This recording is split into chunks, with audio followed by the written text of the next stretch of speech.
Welcome back to another edition of Camp Chapters. This time we are going into our chapter book, Chapter 9.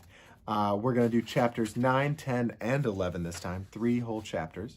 But the first chapter is a talk. So, without further ado, let's get into the reading. Miss Harmon arranged some papers on her desk, while Amanda stood beside it, waiting. She had never had to stay after school to see a teacher before. She felt ashamed. She just hoped her parents never found out. Maybe it was true what Mary Jane said, that at school she usually didn't see things. Now she didn't even want to look at Miss Harmon. So she looked at the empty chairs in the room. All her classmates seemed to be sitting in them, invisible, ready to listen and judge her. There was nothing safe to look at but the floor. Miss Harmon closed the door to the hallway and pulled up a chair for Amanda next to her desk. Amanda put her books on the floor and sat down. She looked at Miss Harmon's face. It was not smiling, but still, it did not look angry. Miss Harmon's eyes were very blue, and her gaze was intense. "I want to talk to you about you, Amanda," Miss Harmon said. Amanda was startled. She felt like a bird in a tree that had been seen. "Amanda, so much of the time I look for you and you're not here." "I'm always here," Amanda said. "I can't get sick even when I try. I never miss a day." "Your body is here, but your mind isn't," Miss Harmon said. "Did you understand how Pamela and the others worked out the problem this morning?" "Yes," Amanda said. "I just didn't get it done." Should she say she missed the question because she was reading The First Rider? Probably it was better not to. Miss Harmon glanced at Amanda's books on the floor. "How far are you in The First Rider?" she asked. "About half," Amanda said. "I always liked that book," Miss Harmon said, "even though the author missed one thing." "What?" Amanda asked. "A lot of the warriors in the Caucasus were women. Very likely a woman warrior captured the first horse." Amanda tried to imagine a woman Zorak. It was, she decided, imaginable. "Her name could have been Zorine," Amanda said. "Could have been," Miss Harmon agreed. Amanda started feeling comfortable. "When I was young," Miss Harmon said, "I never read The First Rider during geography class. I figured I would enjoy it more if I wasn't reading it when I was supposed to be doing something else." Miss Harmon was silent. Amanda tried to figure out what she meant. Did she mean Amanda shouldn't read other books under her textbooks? She hadn't said so. She hadn't asked or told Amanda not to do it. "Probably you were right," Amanda said. She mumbled quickly. "I won't read other books under my school books again." Miss Harmon smiled. "Well, good," she said. "That's a very good decision you've reached. I think it will help you to do better with your schoolwork." "Fiction books are so nice," Miss Harmon continued, "because say you read about Zorak, and it's inspiring that he, or maybe it was she, was so brave and dared to sacrifice an easy life. And you feel dizzy with him, and you feel hurt with him, and you almost get buried alive with him." "I haven't got to that part," Amanda protested. "And yet when you put the book down, you haven't sacrificed, you're not dizzy, and your feet don't hurt at all. Of course, you don't have your own beautiful stallion either." "You told the end," Amanda protested. "I didn't. Not really," Miss Harmon said firmly. "Anyhow, the reason you people in 5th grade are sacrificing to learn arithmetic and other things is so you can have bigger lives and do more, like Zorak or Zorine. Amanda, if you face the things you don't like, even things that scare you, they will change, like arithmetic, for instance. It could become almost a friend. Not an easy friend, but a hard friend that challenges you. You can conquer arithmetic and a lot of other things, Amanda. You're smart." "I'm average," Amanda said. "That's what my mother says." Amanda was going to say it nonchalantly, but somehow it didn't come out that way. "Your mother told you that?" Miss Harmon said. She looked surprised. "I heard her say it to somebody. On the phone," Amanda added. "Well," Miss Harmon said, "she might be wrong." "She never is," Amanda said. Even the smartest people are wrong sometimes, Miss Harmon persisted. The way I see you, Amanda, is that you are smart, but you aren't putting your smartness to work.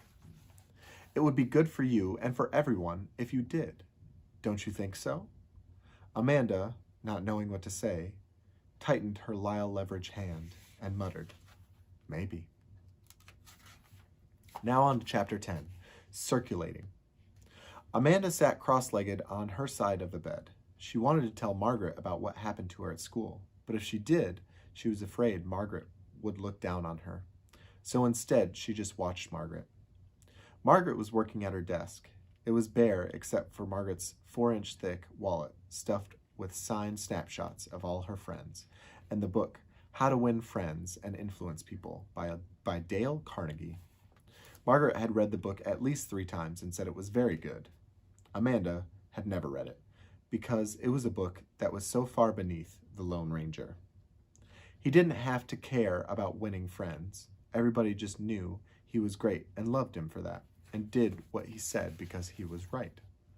He didn't have to try and influence anybody. It was weak to try to influence people, Amanda had always believed. Margaret took 2 letters in white envelopes from her desk and read them, wrinkling her nose. She got her pen, pink paper, a pink envelope, and the September 1954 issue of Girl Talk magazine. "What are you doing?" Amanda asked in her sweetest voice. "Writing a letter," Margaret said. "To that boy?" Amanda asked. "To that boy," Margaret said, meaning, don't bother me. Amanda got off the bed and stood up. She craned her neck so she could see the article Margaret was looking at. The headline said, "How to Let Him Down Gently." Margaret started writing. Amanda moved closer. Margaret wrote, "Dear Henry." It looked as if she was copying everything she was writing straight out of Girl Talk magazine. Amanda moved close enough to read the whole thing. "Dear Henry, you are a very fine person, and I have enjoyed knowing you, but since I am going steady now, I cannot honorably write to you anymore. I am sure some other girl would be perfect for you. I really would not be. Yours sincerely, Margaret Woods." Amanda, looking over Margaret's shoulder and practically breathing down her neck, couldn't believe Margaret had let her get so close. It must be the luck from her clover. Margaret said, "I let you read this because you are 11 years old and it is time for you to start knowing about things. After next year, I will be away at college. So if you are going to learn anything, I have to teach you now." "How can you copy a letter instead of writing your own?" Amanda thought. "Why don't you want to write to Henry?" she asked. "His letters are mushy and boring." "But you told him a lie," Amanda said sternly. "You are not going steady." Margaret turned around in her chair. "You need to understand, Amanda, that when boys get to a certain age, their feelings are fragile. They look strong, but they are very weak. A girl has to protect them if they can." "By telling a lie?" Margaret explained. "Not to hurt a boy's feelings. It's all right to tell a lie. It is all right to tell a boy that you met another boy you like better because of the fragility of his ego. If he knew that just plain old reality is more interesting than he is, he would be devastated." Amanda was astonished. Boys like Bob Bostwick, the boy Margaret was currently dating, who looked strong as oxen, were really writhing and squirming and trembling inside. It was amazing news, but also pleasing, especially in the case of Bob Bostwick. "It's true," Margaret insisted. "All the magazines say it. And anyway, what I wrote isn't really a lie. I am going out with Bob Bostwick." "Are you going to go steady with him?" Amanda asked. "I don't know," Margaret said. Amanda felt very bold and old. She said, "Are you in love with Bob Bostwick?" "No, but he is a nice person," Margaret said. Amanda didn't think he was a nice person, but didn't say so. Bob Bostwick had a very short haircut and about a quarter inch long. His face looked as if it were made of boards. Its expression changed so little, or else maybe it was made of flesh-colored cement. Whenever he saw Amanda, he said, "Hi, champ," and clamped his huge hand, he was a football fullback, over the top of her head. The Lone Ranger would have knocked his hand off immediately. Amanda couldn't because in the vicinity of Rome, Wisconsin, Part of being polite was that if someone else thought he was being nice when he wasn't, you just let it pass, even if it practically killed you. Do you like Bob Bostwick? Amanda asked. Of course I like him. He is a very nice person. You just said that, Amanda said. Margaret looked at her earnestly. This is the main thing you need to understand, Amanda. When you are a teenager, you have to circulate. Say you know someone is not the perfect person for you, but you go out with that person, so you'll be with a whole bunch of people who see you circulating with that person. And they think of you. But if you sat at home alone, they would never think of you in a million years. But since you are out, one of them will think of you and want to take you away from that person you are circulating with. Amanda made a face. You need to know these things, Amanda, Margaret said. But suppose somebody asks you out and you would rather stay at home. You should not rather stay at home, Margaret said. Only a drip would rather stay at home. Amanda bet the Lone Ranger sometimes would stay home. Amanda knew she would rather stay at home and talk to Skipper than go out and circulate with someone she didn't like. Do you kiss him? Amanda asked, getting her mind back on Bob Bostwick. You do kiss someone you circulate with, but not much, Margaret said. Why? If they take you out and spend money on you, and they aren't rude, then you kiss them goodnight at the door. Even if you're just circulating with them? Yes, Margaret said. At least as long as they don't get too fresh. But what if you circulate and you keep on meeting somebody just like the last person you circulated with? And on like that? Amanda asked. That would never happen, Margaret said, but she didn't sound as certain as she usually did. Anyhow, she said, I need to circulate. I have decided I am going to be a doctor, and I need to know and understand all kinds of people. There is no way a person is going to know them if she doesn't circulate. Amanda was astonished. Margaret was a nurse's aide at North Wisconsin Hospital, but it had never occurred to Amanda that she would ever become a doctor. Why do you want to be a doctor? Amanda asked. Because I will be good at it, Margaret said, getting up to leave. And besides, people are less phony when they are sick. Miss Amanda K. Woods. Chapter 11. Amanda sat on the bed, her mind rocking in the wake of Margaret's ambitions. Like a little boat Margaret had left behind. Amanda was depressed. She didn't want to become someone who circulated and wrote phony letters and had to become a doctor before she could be real. She didn't want to be herself either. She wanted to be somebody else, somewhere else, but she didn't know who or where. She opened the top drawer of Margaret's desk, telling herself she shouldn't, and looked at the cover of Margaret's leather-bound 5-year diary to see if the key was in it. Margaret wrote pages and pages in her diary every night, and Amanda had always wondered exactly what they said. If Margaret had left the key in it, it would be like saying, "Go ahead, look." But the key, as usual, was missing. Amanda closed the drawer. She walked over to Margaret's dressing table and smelled Margaret's tender fire perfume. It had a wonderful smell of pine and gardenias, and you could feel springtime in it growing like tiny flames. It didn't do much for Margaret, though, because Margaret never used enough. Amanda put the glass perfume stopper back in the bottle. She glanced at her own 5-year diary, sitting dusty on the bottom shelf of her bookcase, with the key stuck in it. Probably Margaret had never even bothered to look at it. On Christmas Day, when they got the diaries from their dad, Amanda had signed hers, Amanda K. Woods, in her fanciest handwriting in gold ink. But after that, she hadn't been able to make herself write in it. Her normal handwriting wasn't good enough to keep up with the way she had written Amanda K. Woods.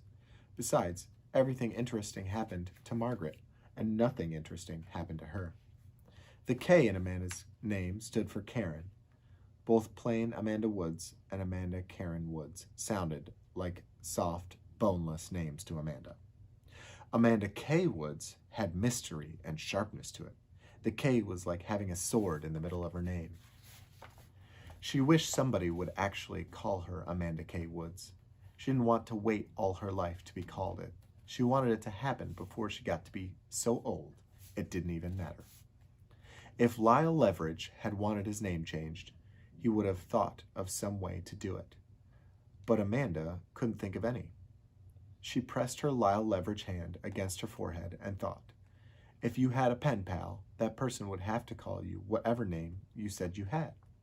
And in a magazine of Margaret's, she'd seen an ad telling where a person could send far away for an international pen pal. She picked up a stack of Margaret's magazines and started looking for it. In just a few minutes, she found it. She cut it out and filled it with her interests: sports, reading, horses, and her address.